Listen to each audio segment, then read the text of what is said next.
I hope you enjoyed this video, and if you do, be sure to give this video a thumbs up and subscribe to my channel and hit the bell notification so you get notified whenever I post a new video here in I Am Now Living. Today we're going to be talking about my 3 favorite spiritual healers. People often ask me who my favorite authors were, who my favorite speakers were, or teachers were, or what my favorite movies are. And I always tell them that it's none of the above. It's actually 3 spiritual healers that have impacted my life for the past 30 years. These healers have treated patients for generations when there was very little to no modern medicine that could help these people. Maybe they went in and out of hospitals, doctors, visits, medications, and they've tried everything. And here they are. Arigo with a rusty knife, Brazil. One day in Los Angeles, I went to the library and a book popped out of the shelf for me. It was really profound and really caught my attention, and it was called Arigo with a Rusty Knife.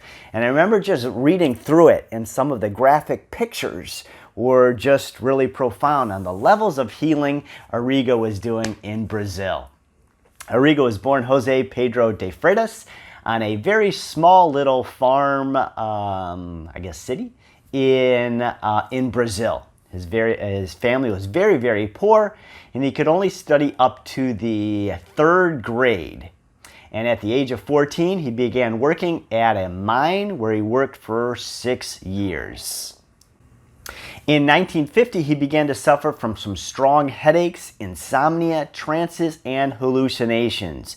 One day, he felt that the voice that had been pursuing him started to take over his body, and he had a vision of a bald man dressed in a white apron and supervising a team of doctors, nurses, and surgeons performing in like an array of intense operations, like in an operation room in a hospital. The person that this was Dr. Fritz. Dr. Fritz channeled through Arigo, and he began performing operations using scalpels, knives, needles, and things. And I remember seeing the books. It was pretty graphic. You'd see a knife in an eye, and he removed a cancerous tumor from the lung of a well-known Brazilian senator, and that's what really started his popularity, growing and growing and growing for all these people coming to Arigo that really didn't trust traditional medicine, maybe doctors, hospitals,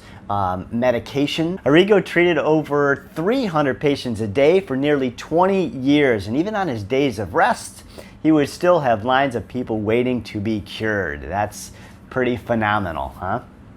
He never charged for his services. He said that whenever anyone comes to him for spiritual health, spiritual healing, he had to try to help them. He could never turn anyone away. He did his work in a church, and his services were through the Lord Jesus, never claiming ownership to his healing gifts offered to his patients. He performed hundreds of operations daily without any anesthetics, usually with an ordinary kitchen knife or like a jackknife, without any anesthetics, without tying off blood vessels, without major bleeding, without any of the benefits of modern science. He wrote thousands of prescriptions which are pharmacologically accurate and dead on. And one after the other, patients left his primitive clinic cured and healed. He saved many people from cancer and other fatal diseases when they've given up or their whole family was just helpless. Among those he healed were the educated, the famous, and wealthy, as well as the poor and desolate. He never charged for his services, or we would accept any type of form of payment for his work. Arigo's healings were witnessed by both Brazilian and American doctors, and among them was a team of psychiatrists and doctors that went down to Brazil to study Arigo, and his name was Henry Puharich. So there's some studies and then some books on Puharich, on the studies of Arigo. In 1956, Arigo was convicted of illegally practicing medicine. He was sentenced to 15 months in prison, but was pardoned by President of Brazil. whose son Arigo had healed just a few years prior. And then in 1971, Arigo had passed away in an automobile accident. He got in a horrific automobile accident.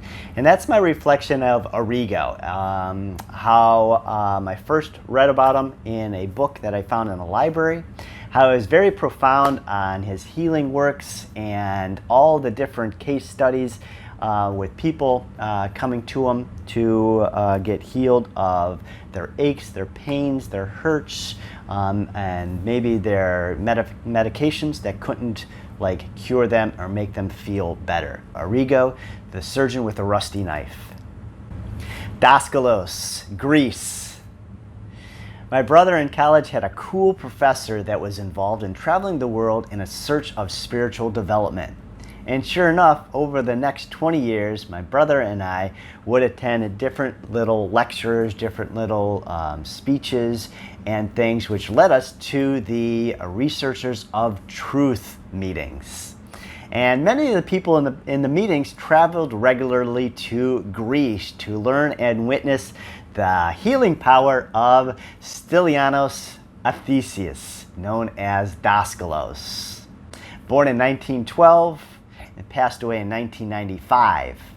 He was a Greek mystic and a healer who was born in Cyprus, where he spent most of his life. He was a mystic from Strovolos, Cyprus. He pursued a career in the government in the printing office. For 70 years, he had been teaching spiritual development, and he was ready to help and heal whenever or wherever he was needed. He founded the Researchers of Truth. Kyriakos Mercates wrote 3 books about Daskalos. The Magus of Strovolos, that was probably the most popular one, Homage to the Sun, and then the final one, Fire in the Heart. And I remember reading these books were enormous amounts of healings, miracles, and life-changing transformations. Stories about dematerialization, materializations, fixing bones, removing cancer tumors, stories about people coming to him from different parts of the world, all to be cured and healed. And it was pretty fascinating. Throughout his life, Daskalos enjoyed composing and performing music, violin and piano, writing poetry, painting, gardening, and studying languages. He is the author of a lot of books and, of course, the Researchers of Truth. In the last years of his life, people from all over the world came to the Stoa in Strovolos. My brother and I would buy audio cassettes, VHS videos of all of Daskalos' teachings and his work. He'd have different series on meditations, different healing things, different ways we could work on our own spiritual progress. So some great stuff. And one thing I always liked about Daskalos and the Researchers of Truth was the study of infinite beingness and the study of what's not possible or labeled impossible. I always remember for Daskalos in his videos that I seen, his hands would always glow.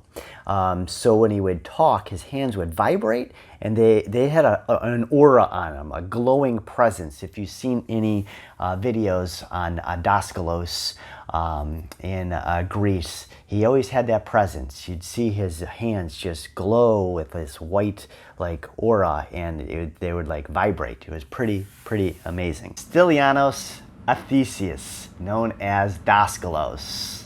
Lahiri Mahasaya, India. One of my favorite saints is one you'll find in Paramahansa Yogananda's book, Autobiography of a Yogi. Lahiri lived from September 1828 to September 1895, and he's best known as Lahiri Mahasaya. He was an Indian guru and a disciple of the Kriya Yoga master Babaji. He lived with his family in Benares, India, and throughout his life he spread Kriya naturally and rarely sponsored any organizations. He attracted followers from all over and became the guru of many advanced Kriya disciples, such as Swami Sri Yukatar. He became known in the West through Paramahansa Yogananda, a disciple of Sri Yukatar, and through Yogananda's 1946 book, Autobiography of a Yogi. The book notes that as a guru, Lahiri was conscientious and understanding of his disciples. He carefully directed them and according them to their natural inclinations, stressing the practicality of Kriya. He yet allowed students the freedom to worship based on their own backgrounds. And he also bravely accepted social outcasts and those of other families and his students, despite being highly cast as like unorthodox or people that disbelieved him or very skeptic. I was and always have been so excited to read about Lahiri, his stories, the practices of inner self, the study of Om and materialization, fasting and being of service in your sleep state, the many healing stories of Lahiri, always leaving me inspired and moving forward in progress. I love his quote, "Everything is possible."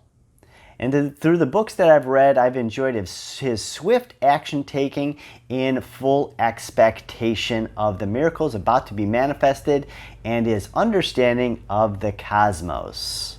Many miraculous instances of his life are also detailed in several different books, such as being initiated in a luminous palace materialized by Babaji, reviving a disciple from death, healing the sick and dying, and resurrecting his body on the third day to his disciples of Kriya. His cosmos work and duties with Babaji during his retirement years. During his last few years, he was continuously in a meditative state in his home without needing sleep or food, and his disciples and wandering monks would visit him both by day and by night. And his friendship with Trilanga Swami. Now this is a Swami that is amazing. He was thrown in jail and he would materialize on the rooftop. He was seen several times meditating on the Ganges, just hovering over the waters. So him and Lahiri were friends in India in the 1890s. Trilanga Swami had praise for Lahiri Mahasaya in the following words: "Lahiri Mahasaya is like a divine kitten, remaining wherever the Cosmos Mother has placed him. While dutifully playing the part of a worldly man, he has received that perfect self-realization which I have sought by renouncing everything, even my loincloth." Lahiri Mahasaya has several different books. Some of them are really, really thick Kriya books, and it gets into everything from your body to your mind to the cosmos to healing to chakra work. And I'm always very amazed and very appreciative of Lahiri and the idea and the ability to see things as always possible. One of the things that's so awesome about Lahiri Mahasaya, there's one picture that was taken or allowed to be taken of Lahiri Mahasaya back in 1890s. And he's sitting in a meditative position and he has this little smirk on his face. And it's just sort of a little smile, but it's a little way of saying that he could do anything or everything's possible. So over the years, I've loved reading, studying, and meditating on a lot of the Kriya Yoga work, the work of your body, your soul, your mind, your chakras, and everything that you can work on. So Lahiri Mahasaya ends my list of the 3 favorite spiritual healers. Comment below, I'd like to hear your favorite spiritual healers and learn how they transformed your life.